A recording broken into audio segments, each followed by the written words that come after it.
Spinosaurus dan Megalodon. Dua nama ini sering banget di-mention oleh teman-teman dan bahkan para penggemar film Jurassic ketika mereka menyaksikan trailer untuk Jurassic World Rebirth. Spinosaurus udah menjadi bahan perbincangan karena bentuknya yang berbeda dari yang ada di film Jurassic Park. Begitupun dengan Megalodon yang kabarnya terlihat di adegan akhir trailer, di mana kita bisa menyaksikan satu sirip yang mirip dengan Megalodon. So, di video kali ini kita akan membahas tentang kedua hal itu. Apa yang sebenarnya terjadi dengan Spinosaurus, dan apakah benar ada Megalodon di Jurassic World Rebirth?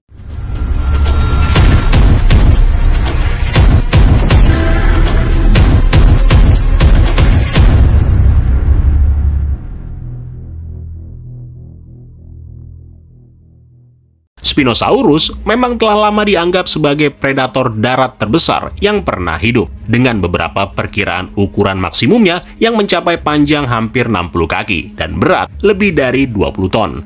Jurassic Park yang ketiga berhasil menonjolkan semua ciri fisik yang membuatnya lebih menakutkan daripada T-Rex, termasuk kecepatannya, lengannya yang kuat, gigitannya yang besar, dan juga kemampuannya untuk mengintai mangsa dari bawah air, yang mana ciri terakhir itu ditampilkan di dalam trailer Jurassic World Rebirth pada saat sekawanan Spinosaurus terlihat sedang berburu di dalam air. Adegan Spinosaurus di trailer ini memang sangat sedikit, sehingga membuat kita cukup sulit untuk membayangkan seperti apa wujudnya begitu berada di daratan. Namun ada satu momen pada saat makhluk itu melompat dan memperlihatkan bagian atas tubuhnya. Dari angle ini, Spinosaurus versi Rebirth tampak lebih ramping dan aerodinamis dari yang ada di Jurassic Park yang ketiga, dengan kulit keriput dan beberapa garis di sepanjang wajahnya. Makhluk ini juga masih memiliki moncong panjang khas Spinosaurus, meskipun bentuknya tampak agak kurang rapi jika dibandingkan pendahulunya itu. Kayak bagian gigi contohnya, terlihat berantakan. Kepala Spinosaurus yang asli biasanya didefinisikan dengan kepala buaya dan moncongnya yang panjang. Namun untuk Spinosaurus baru, tampaknya memiliki moncong yang kurang simetris. Makhluk ini juga sepertinya memiliki semacam bekas luka atau kulit yang berantakan di sepanjang mulutnya, mirip dengan penggambaran makhluk atau monster-monster aneh. Selain perbedaan bentuk yang disebutkan sebelumnya, salah satu faktor yang menyebabkan Spinosaurus ini terlihat berbeda adalah akibat dari hasil lingkungan yang juga berbeda.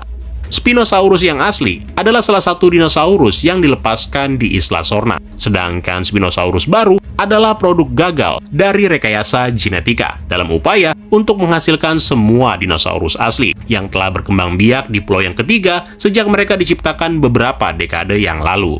Seperti yang dikatakan Frank Marshall di video kita sebelumnya, bahwa apa yang ada di sini merupakan sebuah kesalahan, dan beberapa dinosaurus yang ada di pulau ketiga juga bagian dari kesalahan rekayasa genetik. Begitu pula dengan penampakan sirip hiu di adegan tersebut. Awalnya, gue juga sempat memang mengira kalau ini bisa aja adalah seekor Megalodon. Tapi kalau kita lihat dari pergerakannya yang searah, begitu pula dengan di adegan ini, gue meyakini kalau tidak akan ada Megalodon di Jurassic World Rebirth. Jadi, ini murni adalah bagian tubuh dari Mosasaurus. Setahu gue, Mosasaurus yang memiliki sirip yang lumayan panjang, ada deh cuy. Coba komen di bawah ya kalau gue salah. Tapi andai pun nggak ada, salah satu yang bisa mempertegas kalau tidak ada Megalodon di scene ini adalah karena Mosasaurus memang juga diciptakan dari hasil kesalahan genetika. Spinosaurus, Mosasaurus, T-Rex, dan beberapa dinosaurus lainnya secara harfiah adalah mutan genetik yang diberi label di dalam trailer sebagai dinosaurus yang terlalu berbahaya untuk Taman Jurassic yang asli. Hal ini juga menjelaskan perbedaan kecil namun signifikan di dalam penampilan dan juga perilaku mereka, seperti Spinosaurus yang dikatakan teaming dengan Mosasaurus, sehingga membuat semua dinosaurus di Jurassic World Rebirth menjadi jauh lebih tidak terduga dan mematikan.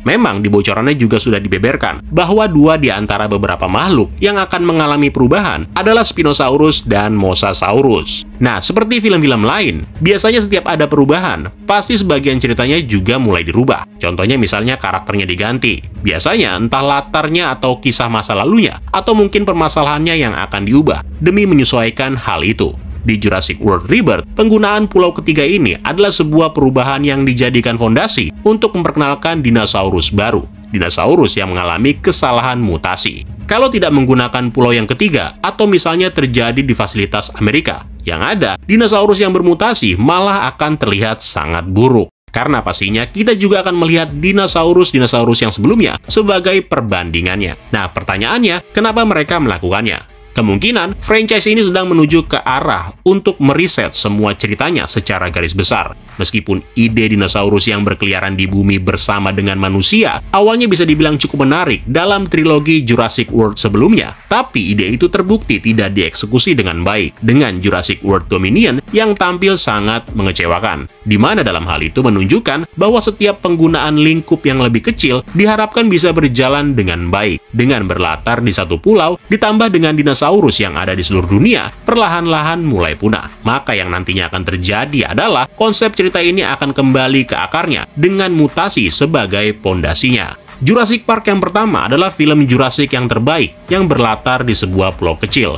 Pada saat itu, taman belum di-launching dan hanya mengikuti aksi dari beberapa karakternya, sama dengan yang coba dikerjakan untuk saat ini.